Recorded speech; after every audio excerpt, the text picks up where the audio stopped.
नमस्कार, mega kitchen रेसिपीजमध्ये तुमचं सर्वांचं खूप खूप स्वागत। कसे आज सगळे मजेत ना? आज आपण एक चटकन अशी होणारी रेसिपी बघतोय जी नारळापासून आपण बनवतोय। ओला नारळ आहे हा इथं अर्धी वाटी, त्याच वाटीने इथं अर्धी वाटी रवा आणि अर्धी वाटी पोहे। आता रवा आपल्याला स्वच्छ पाणी टाकून धुवून घ्यायचं आहे, पोहे धुवून घ्यायचे आणि ते भिजत ठेवायचे, तसेच पाणी गाळून भिजत ठेवायचे आणि रवा पण आपल्या पाणी गाळून थोडंसं पाणी रव्यामध्ये ठेवून भिजत ठेवायचं आहे 10-10 मिनिटांसाठी। ज्या वाटीने आपण घेतलं आहे त्याच वाटीने तेवढंच खोबरं घेतलं आहे। तर हे आता प्रोसेस आपण करून घेऊया। ही रेसिपी म्हणजे असं चालू तुम्ही अगदी करू शकता। चला कंटाळा आला आहे रोजचं स्वयंपाक, भात आमटी भाजी पोळी खाऊन तर असं हे आपण चटणी बरोबर मस्त हे पोटभरीचं पण खाऊ शकतो आपण। असा हा झटकन होणारा पदार्थ आहे, तर तो आपण आता करून घेऊ। मी आता हे रवा धुवून घेते, पोहे धुवून घेते आणि इथेही भांडी वापरली ती चांगल्या क्वालिटीची आहेत, ज्या आपल्याला हॉटेलमध्ये सूप वगैरे मिळतं ज्या बाउलमध्ये तशीच आहे ती, त्यामुळे ह्याचा काही प्रॉब्लेम नाही। नाही तर कोणीतरी ताई लगेच म्हणतील की तुमच्याकडे भांडी नाही का, प्लास्टिक भांड्यामध्ये करताय, तर तसं काही नाही। घरात जे आहे ते आपण वापरलं पाहिजे, नाही का। इथे धुवून घेतलं आहे आपण, म्हणजे काही घाण कचरा असेल तो निघून जातो। पोहेही आपण धुवून घेतलेत। आता यांना 10 मिनटं आपण छान असं ते फुलतील तोपर्यंत 10 मिनटं ठेवून देऊया। आता इथे रवा पण छान भिजला आहे बघा, मस्त झाला आहे रवा अगदी। त्यानंतर पोहे पण छान झालेत आणि खोबरं आणि त्याच्याबरोबर पाव वाटी आपण दही घेतलं आहे। दही हे पाव वाटी घेतलं आहे, जास्त नाही, मोठे 2 चमचे होईल। तर हे आता एकत्र आपण मिक्सरमध्ये वाटून घेऊया, चांगली पेस्ट करून घेऊया। रवा घातला आहे, त्याच्यामध्ये घालूया खोबरं, आता पोहे घालूया, दही घालून घेऊया आणि थोडंसं पाणी घालून मिक्सरला बारीक पेस्ट करून घ्यायची आपल्याला। त्या भांड्यात काय माझं मिश्रण बसलं नाही, त्यामुळे मी ते दुसऱ्या मिक्सरच्या भांड्यात शिफ्ट केलं, कारण त्याच्यात ते व्यवस्थित फिरलं गेलं नसतं, खूप जास्त झालं ते। त्याच्यामध्ये आपल्याला थोडंसं पाणी घालायचं आहे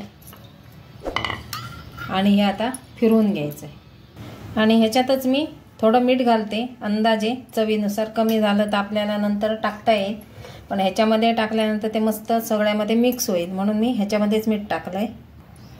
मस्त अशी आपली पेस्ट तयार झाली आहे बघा।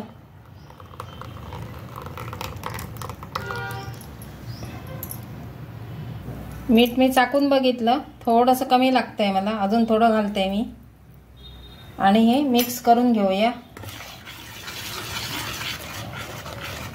आणि मी बरोबर पाणी टाकलं आहे बघा। तुमचं समजा वाटताना पाणी कमी झालं तर तुम्ही नंतर थोडं घालू शकता। आता एवढं असं बॅटर आपल्याला पाहिजे।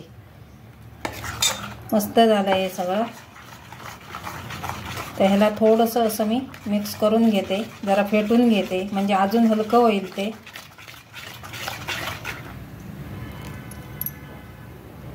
इथे तवा ठेवला आहे, तो छान तापला आहे, तर त्याला थोडंसं अगदी 1 थेंब तेल लावायचं आहे। तर मी कायम कांद्यानेच लावते। कांद्याने लावायचं कारण म्हणजे कसं की जास्त लागत नाही तेल, आणि ब्रशने जर लावलं तर तेल खूप लागतं, डबल तेल लागतं, त्यामुळे मी कायम असं कांद्यानेच लावते।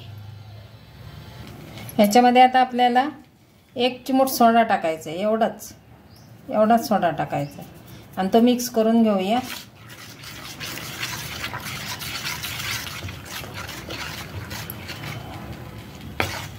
आपण दही आहे ते कमी टाकलेलं आहे, त्यामुळे मी 1 चिमूटभर सोडा टाकला आहे। याच्यावर आता आपण घालूया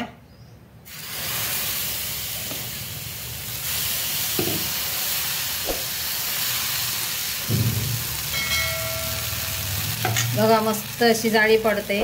थोडा गॅस आता बारीक करायचा, बघू शकता मस्त अशी जाळी पडलेली आहे बघा। सोडा नसेल तर इनो वापरायचा, थोडासा इनो घालायचा, छान अशी जाळी पडते। मी थोडंसं वरून तेल घातलंय, आता आपण हे पलटून टाकूया। मस्त अशा आपले पॅनकेक म्हणू शकता, काही म्हणू शकता तुम्ही। नाश्त्यासाठी पोटभरीचा नाश्ता होऊ शकतो। दुपारचं जेवण कंटाळा आलाय तर चटणी बरोबर मस्त छान लागतात अगदी। मी फक्त सुरुवातीला तेल लावलंय, आता तेल लावायची गरज नाही। आता दुसरा घालूया आपण।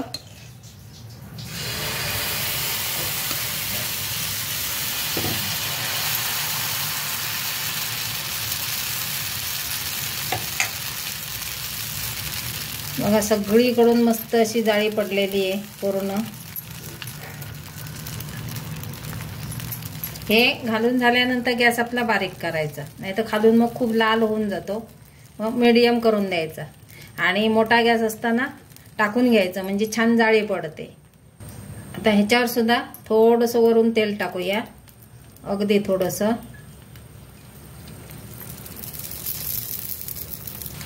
आणि याला सुद्धा पलटून घेऊया.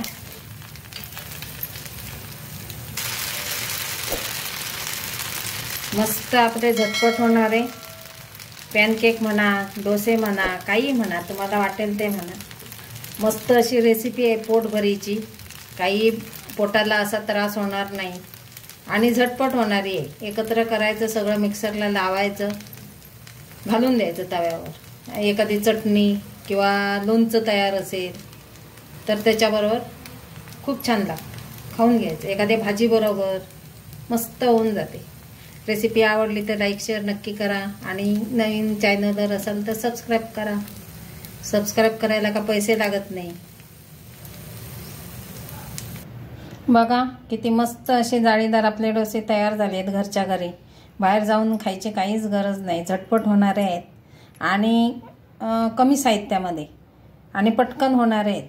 तर असे डोसे नक्की करून बघा. अशी एखादी चटणी करायची. मी चटणीचा व्हिडिओ केला नाही कारण आपला व्हिडिओ मोठा होतो, मग कमी वेळात पटकन दाखवायचं होतं मला. त्यामुळे म्हटलं हे आपलं काय ओलं खोबरं, शेंगदाणे, कोथिंबीर, थोडंसं मीठ, चिंच, साखर असं टाकून पाणी टाकून मिक्सरला फिरून घेतलं. याला पाहिजे तर अजून तडका पण देऊ शकतो.